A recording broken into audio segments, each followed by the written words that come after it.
Halo teman-teman, jumpa lagi dengan aku, Linda. Kita lanjut ke bab 21b ya. Oke, mari kita mulai.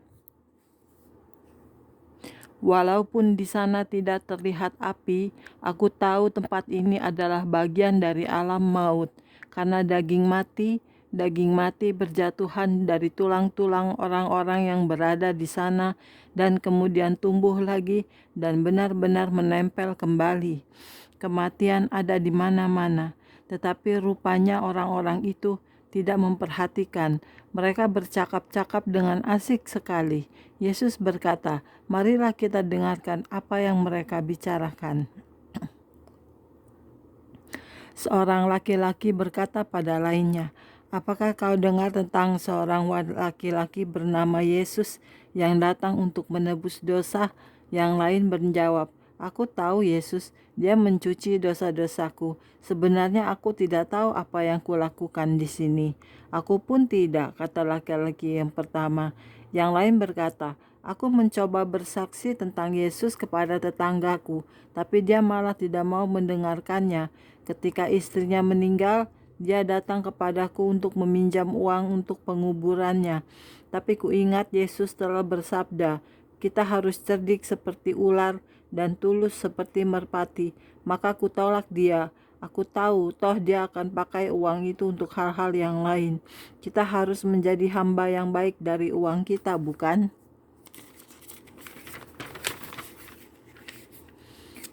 Laki-laki yang pertama yang telah berbicara sekarang berkata lagi, "Ya saudara," katanya, "seorang anak laki-laki di gereja kami membutuhkan pakaian dan sepatu, tapi bapaknya seorang pemabuk. Maka kutolak ketika aku harus membeli sesuatu untuk anaknya. Kita harus benar-benar memberi pelajaran pada orang tersebut." "Nah," kata seorang laki-laki lain, ketika dipegangnya ikatan tali di tangannya dan dengan gugup melilitkan di seluruh tubuhnya, "kita harus selalu mengajar yang lain supaya hidup seperti Yesus. Orang itu tidak berhak untuk mabuk-mabukan, biarlah dia menderita." Yesus berkata, "Oh manusia yang bodoh dan tumpul perasaannya, tegakkan kebenaran dan kasihilah satu sama lain dengan kasih yang sungguh-sungguh. Tolonglah orang yang tak berdaya, berilah kepada mereka yang membutuhkannya tanpa pamrih. Jika kau bertobat, oh dunia, akan kuberkati engkau dan tidak akan mengutukmu. Bangunlah dari tidurmu dan datanglah kepadaku. Rendahkan hatimu dan tundukkan hatimu di hadapanku, dan aku akan datang dan hidup bersamamu. Kau akan menjadi umatku, dan aku akan menjadi Allahmu." Bab 22, Tanda dari si binatang. Kudengar Tuhan berkata, "Rohku tidak selamanya ada pada manusia. Mari dan lihatlah si binatang. Selama hari-hari akhir, seekor binatang jahat akan muncul di bumi dan menipu banyak orang dari setiap bangsa di bumi. Dia akan menuntut supaya setiap orang menerima tandanya, angka 666 yang dicapkan di tangan atau di dahinya. Siapa saja yang memiliki tanda itu adalah milik binatang, dan bersama-sama dengan dia akan dilempar ke dalam lautan api yang menyala dengan api dan belerang. Binatang itu akan disambut gembira oleh dunia, karena dia akan membawa perdamaian dan kemakmuran. Kalau dia sudah mendominasi dunia, orang-orang yang tidak mempunyai tandanya di tangan atau di dahi mereka tidak bisa membeli makanan, pakaian, mobil, rumah, atau apa saja yang bisa dibeli. Mereka pun tidak bisa menjual segala sesuatu yang mereka miliki kepada siapapun juga, kecuali mereka mempunyai tanda itu. Tuhan Allah dengan jelas telah mengatakan bahwa barang siapa yang memiliki tanda itu berarti telah menyatakan dengan tegas kesetiaannya kepada si binatang, dan hubungannya dengan Tuhan Allah akan diputuskan untuk selama-lamanya. Mereka akan ditempatkan bersama-sama orang yang tidak percaya dan pekerja-pekerja yang tidak benar. Tanda itu menyatakan dengan sungguh-sungguh bahwa barang siapa yang memilikinya telah menolak Allah dan telah berbalik kepada binatang untuk makanan. Si binatang dengan pengikut-pengikutnya akan menganiaya mereka yang menolak untuk mengenakan tanda itu dan akan membunuh banyak orang. Tekanan macam apapun akan mereka gunakan untuk memaksa orang-orang yang percaya pada Allah yang benar untuk mengenakan tanda itu. Anak-anak dan bayi-bayi akan dibunuh di depan mata orang tua mereka yang menolak untuk mengenakan tanda itu. Pada waktu itu akan terjadi masa berkabung yang hebat. Orang-orang yang memiliki tanda itu akan dipaksa untuk menyerahkan milik mereka kepada si binatang sebagai imbalan dari janji bahwa si binatang akan memenuhi semua kebutuhan dari pengikut-pengikutnya. Beberapa daripadamu akan menjadi lemah dan menyerah kepada si binatang dan menerima tandanya di tangan atau di dahi. Kau akan berkata, Allah akan mengampuni, Allah akan mengerti. Tetapi aku tidak akan menyesali firman-Ku. Sudah kuperintahkan berulang-ulang kepadamu lewat mulut nabi-nabiku dan pelayan-pelayan Injil. Bertobatlah selama hari masih siang, karena malam hari akan tiba ketika pengadilan akan ditetapkan untuk selama-lamanya. Jika kau tidak patuh pada binatang dan menolak untuk mengenakan tandanya, aku akan menjagamu. Aku tidak berkata bahwa banyak yang tidak mesti mati untuk iman mereka pada masa itu, karena banyak yang akan dipenggal kepalanya karena kepercayaannya kepada Tuhan ya Allah. Tetapi diberkatilah mereka yang mati di dalam Tuhan, karena akan besar upahnya. Benar, akan ada masa damai dan makmur. Sementara itu, si binatang akan memperoleh ketenaran dan dijunjung tinggi. Dia akan mengatasi masalah-masalah dunia seolah tidak ada apa-apa.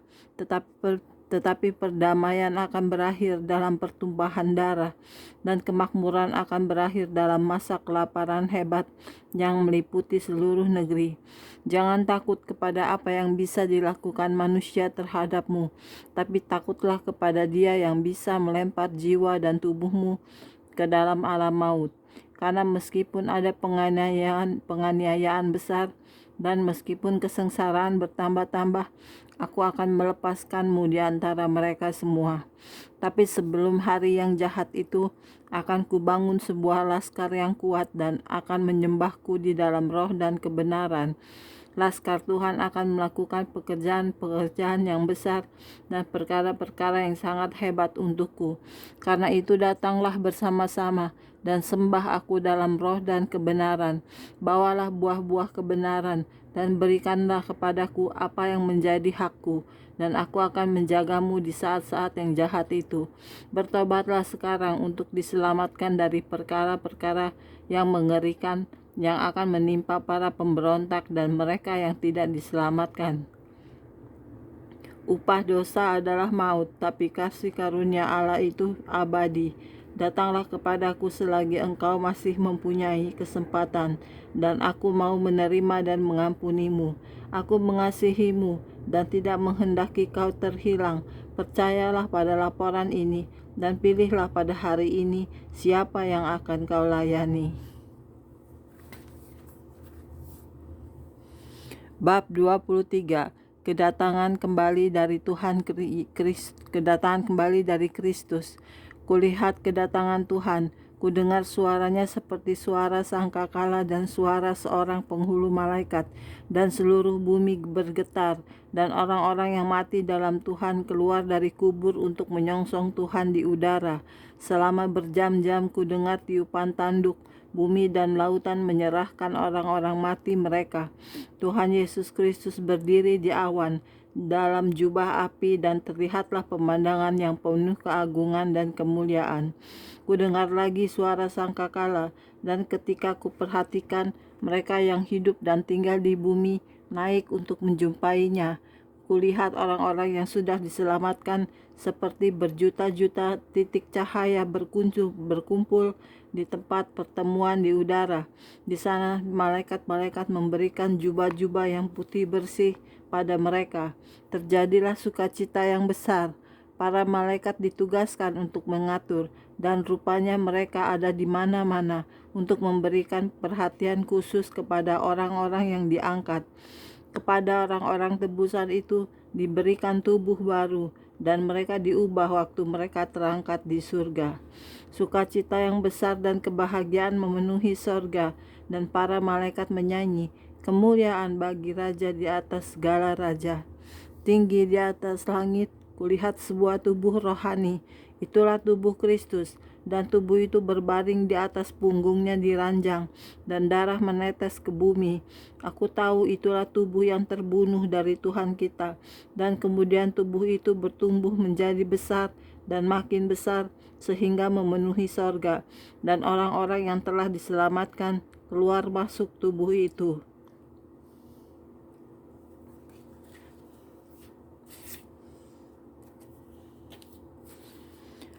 Oke, sekian dulu untuk hari ini videonya ya. Kita lanjut di video berikutnya. Terima kasih. Tuhan berkati kita semua. Amin. Bye-bye.